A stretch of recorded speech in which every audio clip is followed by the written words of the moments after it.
రంగారెడ్డి జిల్లా మైలార్దేవ్పల్లిలో భారీ అగ్ని ప్రమాదం సంభవించింది. కాటేదాన్లోని ఒక ఫ్లైవుడ్ గోదాంలో ఒక్కసారిగా మంటలు చెలరేగడంతో ఈ ప్రమాదం జరిగింది. అగ్నిమాపక సిబ్బంది ఘటనా స్థలానికి చేరుకొని మంటలను అదుపులోకి తీసుకొస్తున్నారు. ఈ ప్రమాదంలో భారీగా ఆస్తి నష్టం జరిగింది. గోడౌన్లోని లక్షల విలువైన సామగ్రి కాలి బూడిదైనట్టు తెలుస్తోంది. ఈ అగ్ని ప్రమాదంలో ఎలాంటి ప్రాణ నష్టం జరగలేదని పోలీసులు తెలిపారు. షార్ట్ సర్క్యూట్ కారణంగా ఈ ఘటన జరిగి ఉంటుందని ప్రాథమికంగా భావిస్తున్నారు. ఇక ఘటనపై కేసు నమోదు చేసి దర్యాప్తు చేపట్టారు.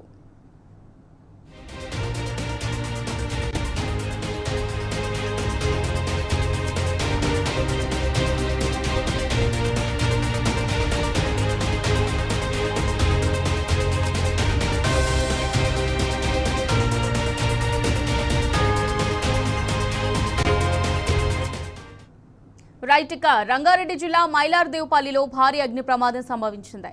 కాటేదాన్లోని ఒక ఫ్లైవుడ్ గోదాంలో ఒక్కసారిగా మంటలు చెలరేగడంతో ఈ ప్రమాదం జరిగింది. అగ్నిమాపక సిబ్బంది ఘటనా స్థలానికి చేరుకుని మంటలను అదుపులోకి తీసుకొస్తున్నారు. ఈ ప్రమాదంలో భారీగా ఆస్తి నష్టం జరిగింది. గోడౌన్లోని లక్షల విలువైన సామగ్రి కాలి బూడిదైనట్టుగా తెలుస్తోంది. ఈ అగ్ని ప్రమాదంలో ఎలాంటి ప్రాణ నష్టం జరగలేదని పోలీసులు తెలిపారు. షార్ట్ సర్క్యూట్ కారణంగా ఈ ఘటన జరిగి ఉంటుందని ప్రాథమికంగా భావిస్తున్నారు. ఇక ఈ ఘటనపై కేసు నమోదు చేసి దర్యాప్తు చేపట్టారు.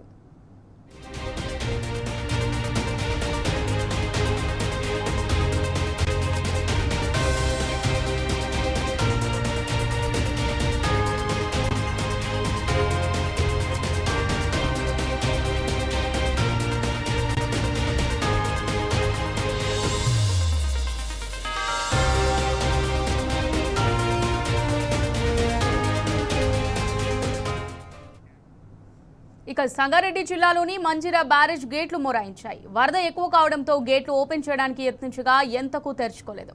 గేట్ల పైనుంచి వరద నీళ్లు ప్రవహిస్తున్నాయి. దీంతో అధికారులు హైదరాబాద్ నుంచి ఇంజనీర్లను రప్పించారు. గేట్లు తెరిచేందుకు ఇంజనీర్లు ప్రయత్నిస్తున్నట్టు అధికారులు తెలిపారు.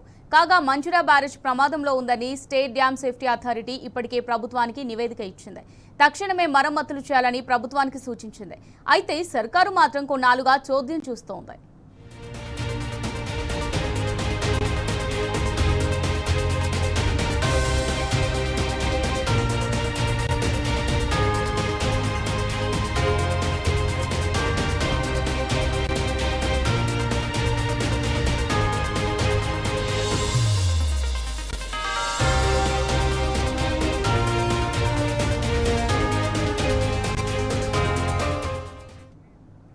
రైట్, సంగారెడ్డి జిల్లాలోని మంజిరా బ్యారేజ్ గేట్లు మొరాయించాయి. వరద ఎక్కువ కావడంతో గేట్లు ఓపెన్ చేయడానికి యత్నించగా ఎంతకు తెరుచుకోలేదు.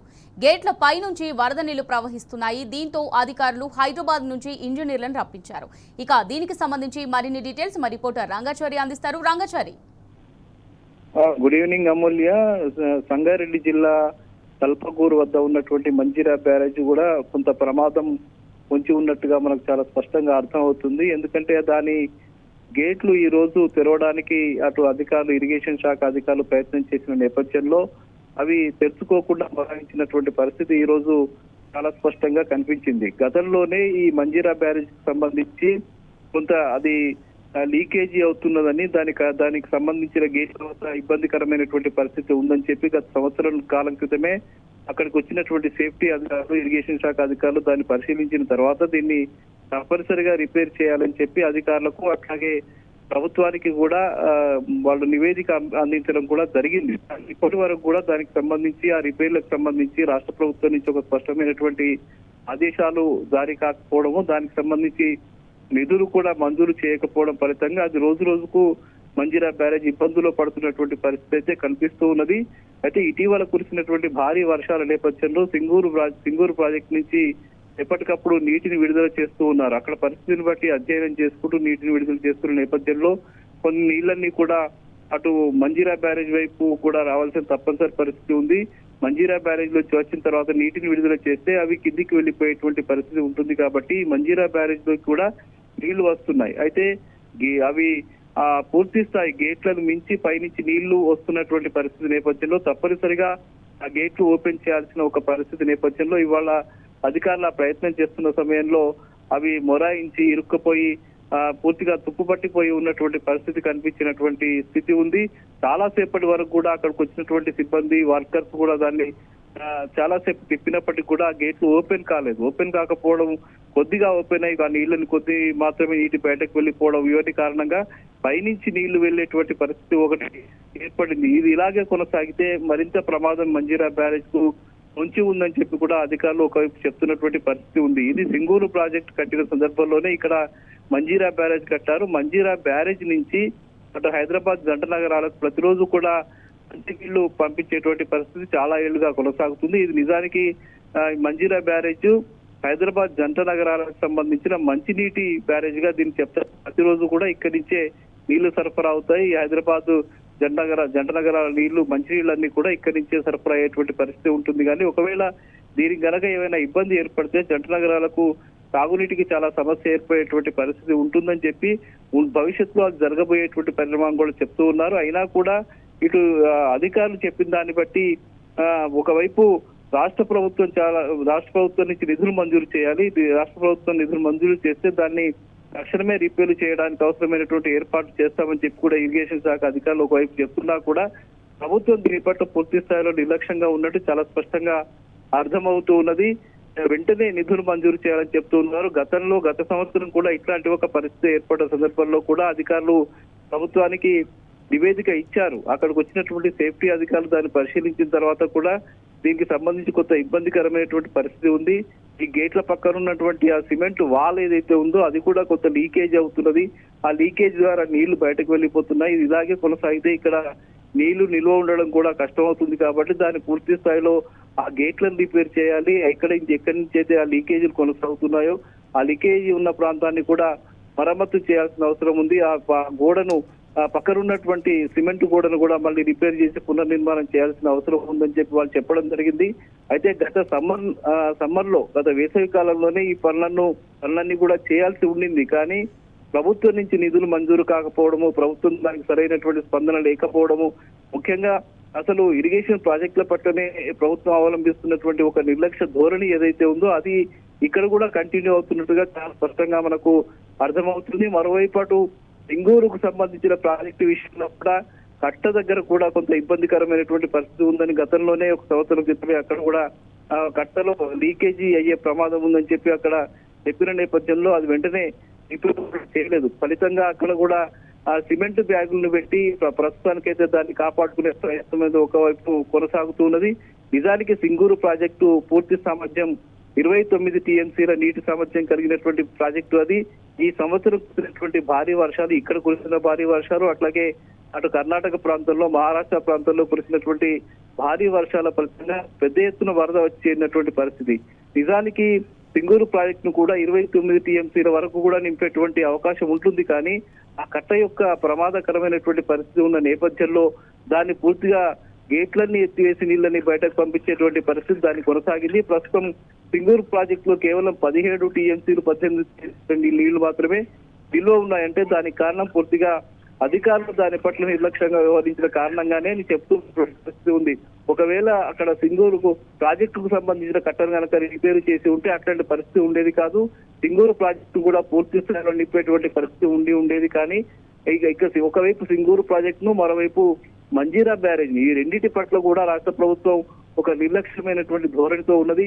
దాన్ని రిపేర్ చేసే విషయంలో అవసరమైన నిధుల్ని మంజూరు చేయకుండా ఆపడం వల్ల ఇది కొనసాగుతుందని చెప్పే ఒక విమర్శ మాత్రం చాలా స్పష్టంగా వినిపిస్తుంది. దీన్ని ఇప్పటికైనా రాష్ట్ర ప్రభుత్వం స్పందించి తక్షణమే దానికి సంబంధించిన నిధులు మంజూరు చేయాలి. అటు మంజీరా బ్యారేజ్ కు రిపేర్ కానీ, ఇటు సింగూరు ప్రాజెక్టుకు సంబంధించిన కట్ట రిపేర్లకు కానీ తక్షణమే నిధులు మంజూరు చేయాలని చెప్పి మాత్రం డిమాండ్స్ వినిపిస్తున్నాయి. Amulya. Right, thanks for the updates Rangachari. Narayanpet జిల్లా మక్తల్ నియోజకవర్గం కాంగ్రెస్ లో కలకలం నెలకొంది. నర్వా మండల కాంగ్రెస్ నాయకులు మూకుమ్మడిగా రాజీనామా చేశారు. మంత్రి వాకిటి శ్రీహరి పట్టించుకోవట్లేదని ఆరోపించారు. కాంగ్రెస్ పార్టీ గెలుపు కోసం పనిచేసిన తమకు పార్టీలో గుర్తింపు లేదని ఆవేదన వ్యక్తం చేశారు. ప్రజా సమస్యలు, హామీలు అమలు చేయాలని అడిగితే స్పందన కరువైందంటూ నిప్పులు చెరిగారు. ఈ మేరకు జిల్లా కాంగ్రెస్ అధ్యక్షుడు ప్రశాంత్ రెడ్డికి రాజీనామా లేఖలు పంపారు. ఇదే బాటలో మరికొంతమంది నాయకులు, కార్యకర్తలు ఉన్నట్టు సమాచారం.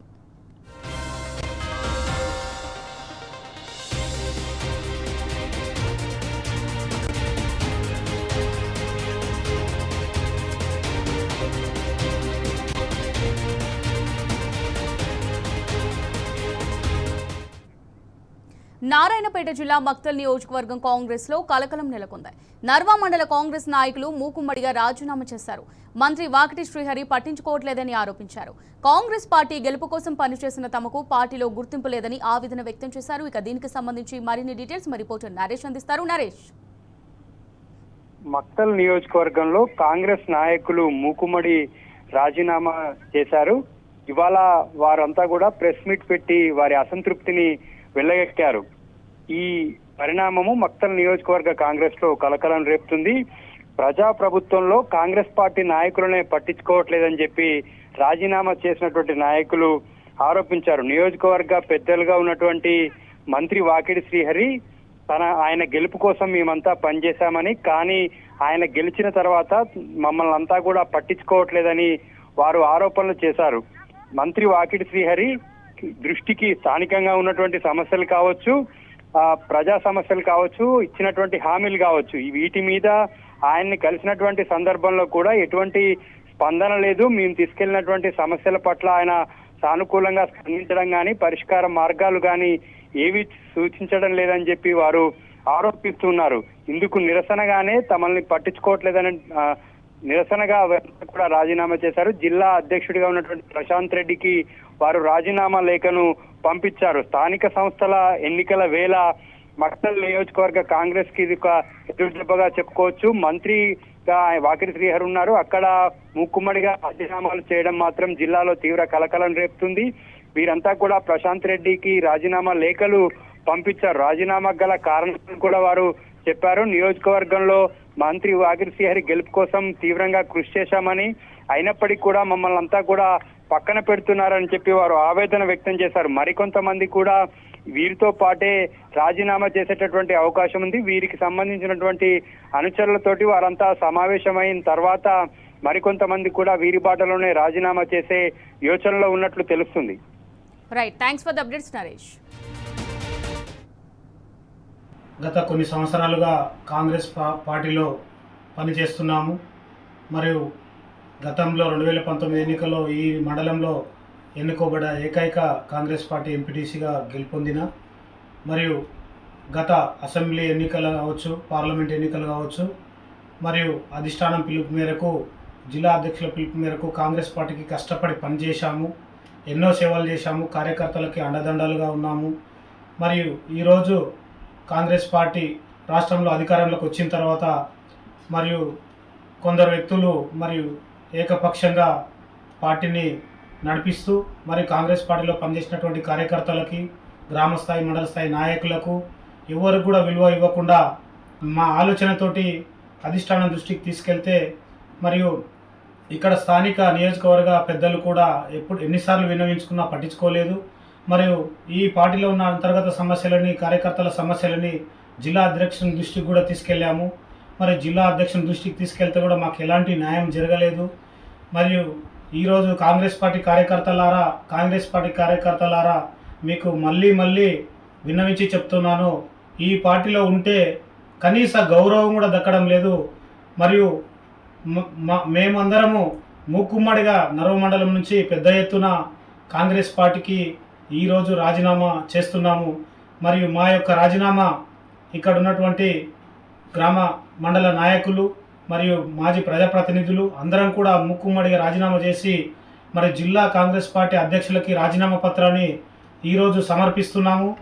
గత కొన్ని సంవత్సరాలుగా ఇక కరీంనగర్ జిల్లా పోలీసులు అతిగా వ్యవహరిస్తున్నారు. అధికార పార్టీకి కొమ్ము కాస్తూ ప్రతిపక్ష పార్టీ నేతలపై జులుం చేస్తున్నారు. చొప్పదండి నియోజకవర్గంలో కాంగ్రెస్ జనహిత పాదయాత్ర సందర్భంగా పోలీసులు ప్రభుభక్తి చాటుకున్నారు.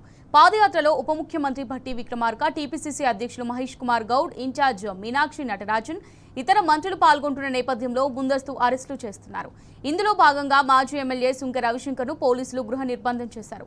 కాగా పోలీసుల తీరును స్థానిక బీఆర్ఎస్ నేతలు తీవ్రంగా ఖండించారు.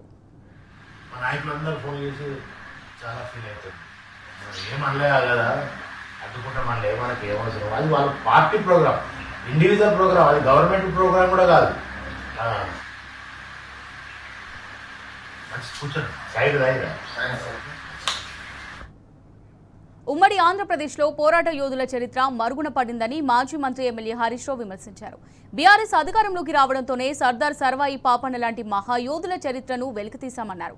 వారి స్ఫూర్తి భవిష్యత్ తరాలకు అందించేలా ఏటా జయంతి వర్ధంతి కార్యక్రమాలను అధికారికంగా నిర్వహించామని చెప్పారు. కేసీఆర్ ప్రభుత్వం గీత కార్మికులకు అండగా నిలిస్తే మాయ మాటలు చెప్పి అధికారంలోకి వచ్చిన కాంగ్రెస్ వారిని వేధింపులకు గురి చేస్తోందని మండిపడ్డారు. అన్ని కులాల అభ్యున్నతి కోసం పోరాడిన మహోన్నత వ్యక్తి సర్దార్ సర్వాయి పాపన్న అని మాజీ మంత్రి శ్రీనివాస్ గౌడ్ కొనియాడారు. కాంగ్రెస్ పాలకులు కల్లు కాంపౌండ్లు అంటే హీనంగా చిత్రీకరించారని ఆవేదన వ్యక్తం చేశారు. సిద్దిపేట జిల్లా చిన్నకోడూరు మండలం గోనేపల్లిలో సర్వాయి పాపన్న గౌడ్ విగ్రహ ఆవిష్కరణకు హరీష్ రావు, శ్రీనివాస్ గౌడ్ ముఖ్య అతిథులుగా హాజరయ్యారు. ఆంధ్రప్రదేశ్లో ఎంతో గొప్ప పోరాట యోధుల చరిత్ర మరుగున పడ్డది. సర్దార్ సర్వాయి పాపన్న గౌడ్ చరిత్ర అయితేనేమి, చాకలి ఐలమ్మ చరిత్ర అయితేనేమి, కొమరం భీం చరిత్ర అయితేనేమి, ఇలా తెలంగాణలో ఎంతోమంది గొప్ప పోరాట యోధులు ఉన్నారు. కానీ ఉమ్మడి రాష్ట్రంలో ఏ రోజు కూడా ఇలాంటి గొప్ప చరిత్ర కలిగిన నాయకులను బయటకు తీసుకురాలేకపోయాం. కానీ బీఆర్ఎస్ ప్రభుత్వం వచ్చిన తర్వాత సర్దార్ సర్వాయి పాపన్న గౌడ్ చరిత్రను పాఠ్య పుస్తకాల్లో చేర్చారు. ప్రతి సంవత్సరం జయంతి వర్ధంతిని అధికారికంగా జరుపుకున్నాం. సో పాపన్న ఆ రోజే ఎందుకోసం పోరాటం చేసిండు? మా కళ్ళు తాగుతారు, మా మీదనే పన్నులు వేస్తారా, మా పేదల కష్టాన్ని దోచుకుంటున్నారు అని చెప్పి ఆనాటి వాళ్ళ మీద పోరాటం చేసి తిరగబడి 20 కోటలను జయించి గోల్కొండ కోట మీద జెండా ఎగిరేసినటువంటి గొప్ప పోరాట యోధుడు సర్దార్ సర్వాయి పాపన్న గౌడ్. ఇలా కేసీఆర్ గారి ప్రభుత్వం కూడా అదే బాటలో నడిచింది. ఒక రకంగా చెప్పాలంటే గతంలో ఎంతమంది ప్రభుత్వాలు వచ్చినా చెట్టు పన్ను రద్దు చేయలే. కేసీఆర్ గారి ప్రభుత్వం వచ్చిన తర్వాతనే చెట్టు పన్ను రద్దు చేసింది, పాత బకాయిలు రద్దు చేసింది, ఆటోమేటిక్ రెన్యువల్ విధానాన్ని తెచ్చింది. అదేవిధంగా వైన్ షాపుల్లో మరి కేసీఆర్ గారు 15% రిజర్వేషన్ ఇచ్చారు. సో ఇట్లా ఒక్కొక్క అడుగు ముందుకు పడ్డది. బాధ కలిగేది ఏంటంటే ఈ మధ్య మా సిద్దిపేట డిపోలు వచ్చింది నా దగ్గరికి వచ్చి, సార్ ఎవరు దరఖాస్తు పెట్టలే, కంప్లైంట్ ఇయ్యలే, ఎవరి ఆరోగ్యం దెబ్బతినలే, మంచిగా డిపో నడుస్తుంది. రాత్రి ఎక్సైజ్ వాళ్ళు టాస్క్ ఫోర్స్ వాళ్ళు వచ్చిండ్రు, మొత్తం డిపో మొత్తం దాడి చేసి మా వాళ్ళని అరెస్ట్ చేసిండ్రు అన్నారు. రంగనాంపల్లి డిపో మీద దాడి, సిద్దిపేట డిపో మీద దాడి, మా గౌడనలు తీసుకుపోయినరు, అరెస్ట్ చేసి జైల్లో పెట్టారు. ప్రభుత్వం కూడా ఆలోచించాలి. ఎక్కడో ఏదో జరిగితే అందరి మీద పడి జైళ్ళ పాలు చేయడం మంచిది కాదు. ప్రభుత్వం ఆలోచించాలి. మళ్ళొక సర్దార్ సర్వాయి పాపన్న లెక్క మరి మా వాళ్ళు తిరగబడే ప్రమాదం ఉంటుంది. ఈ కేసులు దాడులు మానుకోండి, వాళ్ళను బతకనీయండి అని చెప్పి నేను ప్రభుత్వాన్ని కోరుతా ఉన్నా. వీళ్ళు ఇప్పుడు మాటలు చెప్పిండ్రు. పోయిన పంచాయతీరాజ్ ఎన్నికల లెక్క తీస్తే 41% బీసీలకు గతంలోనే బీఆర్ఎస్ పార్టీ టికెట్లు ఇచ్చింది. ఇప్పుడు ఇంకా ఎక్కువ ఇవ్వడానికి కూడా తప్పకుండా మేము ప్రయత్నం చేస్తాం. ఆయన ఆశయం పన్నులు లేకుండా ఈ రాష్ట్రంలో గొలుసుకట్టు చెరువులు కూడా కట్టాలి, వ్యవసాయం అభివృద్ధి చేయాలి. ఆయన పరిపాలించిన ప్రాంతాల్లో 26 చెరువులు కట్టిండు, ఎన్నో రకాల సంస్కరణలు తీసుకొచ్చిండు, ఇంత గొప్ప చేసిండు. కానీ ఆయన ఎప్పుడు కూడా సుఖం అనుభవించలేదు. ఆయన తపనంతా పేదవాళ్ళే, ఒక గౌళ్ళు కాదు, అందరూ అన్ని కులాల పైన. కానీ ఆయన చరిత్ర ఎక్కడ రాలే. ఎవరు పట్టుకొచ్చిర్రా అంటే మళ్ళీ ప్రపంచం మొత్తం బుక్ చదివింది. కేంబ్రిడ్జ్ యూనివర్సిటీలో ప్రపంచంలో మేధావులు చదివిండ్రు. ఆసియా ఖండంలోనే శివాజీకి సమకాలికుడు, గొప్ప వీరుడు అని చెప్పి. కానీ మనం మాత్రం చదవలే, మనకు మాత్రం తెలియదు. ఇలా తెలంగాణ మొత్తం కూడా ఈ బహుజన నాయకుడి యొక్క చరిత్రను ఇలా మనం తెలుసుకోగలిగినాం. ఇప్పుడు ఎవరు ఉన్నారని కాదు అక్కడ అధికారంలో, మనకు ఏం చేస్తున్నారు అనేది చాలా ఇంపార్టెంట్. ఆ సర్వాయి పాపన్న మహారాజ్ అందరి నుంచి చేసిండు, అన్ని కులాల గురించి చేసిండు. కనుక సంఘ నాయకులు అందరూ కూడా మరి ఎవరు మంచి చేస్తే వాళ్ళు మంచి చేయమని చేసినామని చెప్పండి, ఏం చేయాలో చెప్పండి, చేయకపోతే ఎట్లా చేయించుకోవాలంటే కూడా ఆలోచన చేయండి.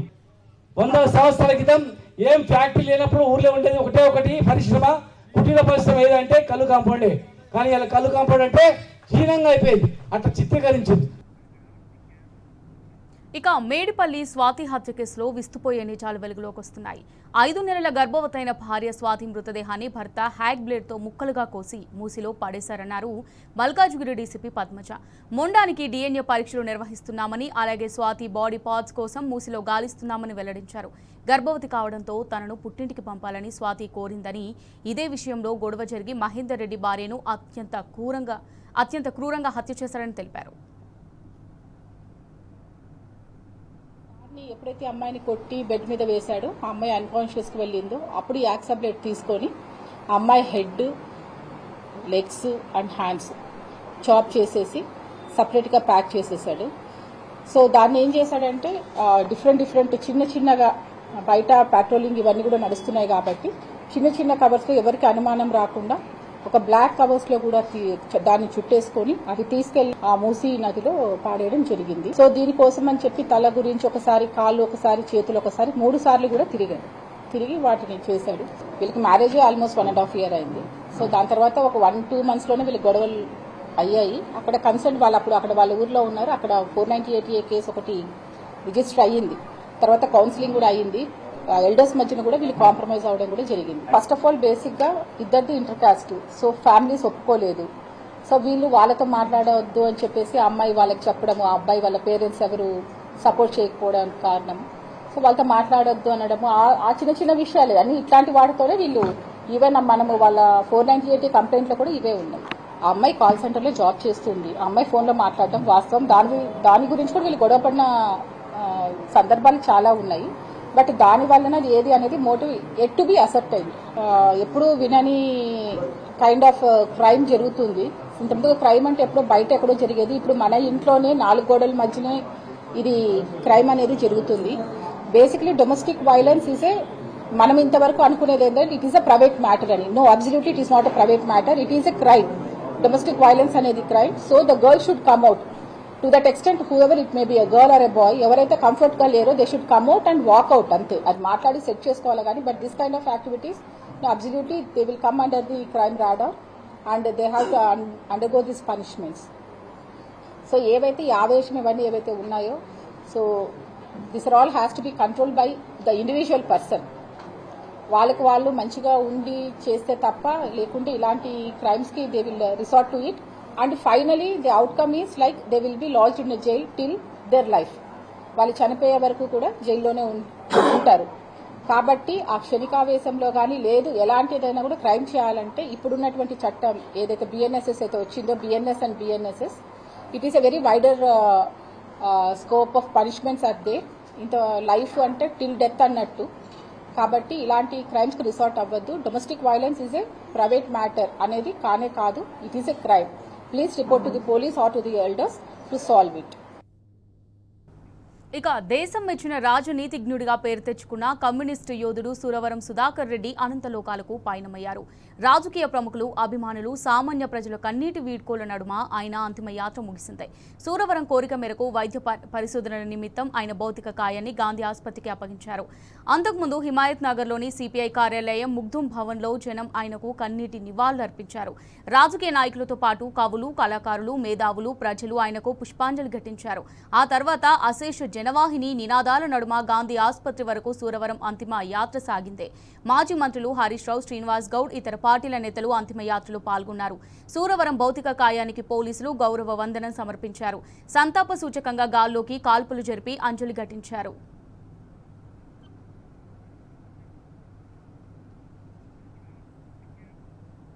రైట్గా ఇవి bulletin updates. Keep watching tea news.